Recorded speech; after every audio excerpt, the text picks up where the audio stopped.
ओम गंग गणपतये नमो नमः।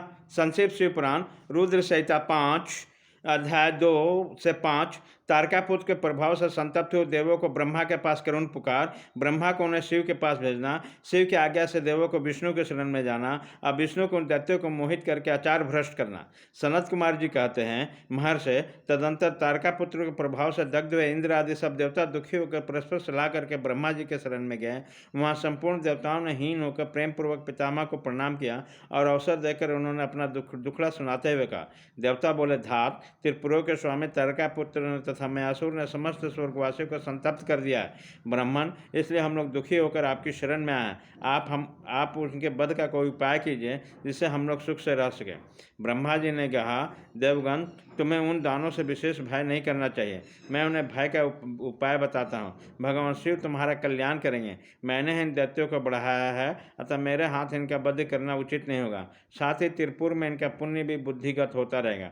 अतः इंद्र आदि सब देवता शिव जी से प्रार्थना करें, वह सर्वाधीश यदि प्रसन्न हो जाएंगे तो तुम लोग का कार्य पूर्ण करेंगे। सनत कुमार जी कहते हैं, व्यास जी, ब्रह्मा जी के बाणी सुनकर इंद्र सहित सब देवता दुखी होकर उस स्थान पर गए जहाँ वृषभ ध्वज शिव आसीन थे, तथा उन सबने अंजलि बांधकर देवेश्वर शिव को भक्तिपूर्वक प्रणाम किया और कंधा झुकाकर लोगों के कल्याण करता शंकर का स्तमन किया।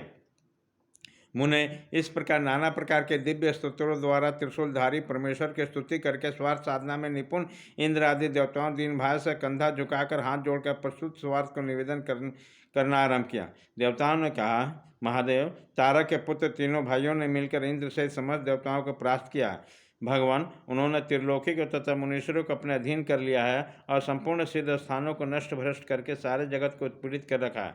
वे दारुण दैत्य समस्त भागों को स्वयं ग्रहण करते हैं। उन्होंने ऋषि धर्म का निवारण करके अधर्म का विस्तार कर रखा है। शंकर, निश्चय ही तारक पुत्र समस्त प्राणियों के लिए अवध्य हैं, इसलिए स्वेच्छानुसार सभी कार्य करते हैं। प्रभु, ये त्रिभुर निवासी दारुण दैत्य जब तक जगत का विनाश न कर डालें, उसके पहले ही आप किसी ऐसी नीति का विधान करें जिससे इसकी रक्षा हो सके। सनत कुमार जी कहते हैं, मुने, यो भाषण करते हुए स्वर्गवासी इंद्र आदि देवताओं के बात सुनकर शिव जी उत्तर देते हुए बोले। शिव जी ने कहा, देवगण, इस समय वह त्रिपुराधीश महान पुण्य कार्यों में लगे हुए हैं और ऐसा नियम है कि जो पुण्यात्मा हो उस पर विद्वान को किसी प्रकार के भी प्रहार नहीं करना चाहिए। मैं देवताओं के सारे महान कष्ट को जानता हूँ, फिर भी दैत्य बड़े प्रबल है, अतः देवता और असुर मिलकर भी उसका वध नहीं कर सके।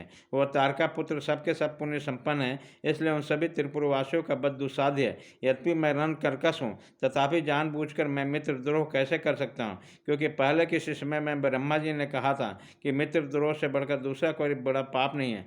सत्य पुरुषों ने ब्रह्म हत्यारे, शराब, चोर तथा व्रत भंग करने वाले प्रायश्चित का विधान किया, परंतु कृतज्ञ उद्धार का कोई उपाय नहीं है।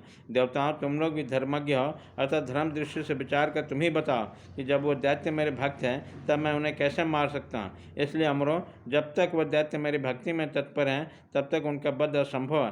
तथापि तुम लोग विष्णु के पास जाकर उनसे कारण निवेदन करो। तदंतर देवगण भगवान विष्णु के समीप गए और उनके द्वारा ऐसी व्यवस्था की गई जिससे वह असुर से सनातन धर्म के विमुख होकर सर्वथा अनाचार परायण हो जाए। वैदिक धर्म का नाश करने से वहाँ स्त्रियों ने पतिव्रत धर्म छोड़ दिया, पुरुष इंद्रियों के बस में हो गए। यो स्त्री पुरुष सभी दुराचारी हो गए। देवाराधन, श्राद्ध, यज्ञ, व्रत, तीर्थ, शिव, विष्णु, सूर्य, गणेश आदि का पूजन, स्नान, दान आदि सभी शुभ आचरण नष्ट हो गए। तब माया तथा लक्ष्मी उन पुरुषों से जा पहुँचे। तब से प्राप्त लक्ष्मी वहाँ चले गई। इसी प्रकार वहाँ धर्म का विस्तार हो गया। मुने, तब स्वेच्छा से भाइयों से दैत्यराज को मैं की शक्ति कुंठित हो गई। अध्याय 2 से 5 खत्म।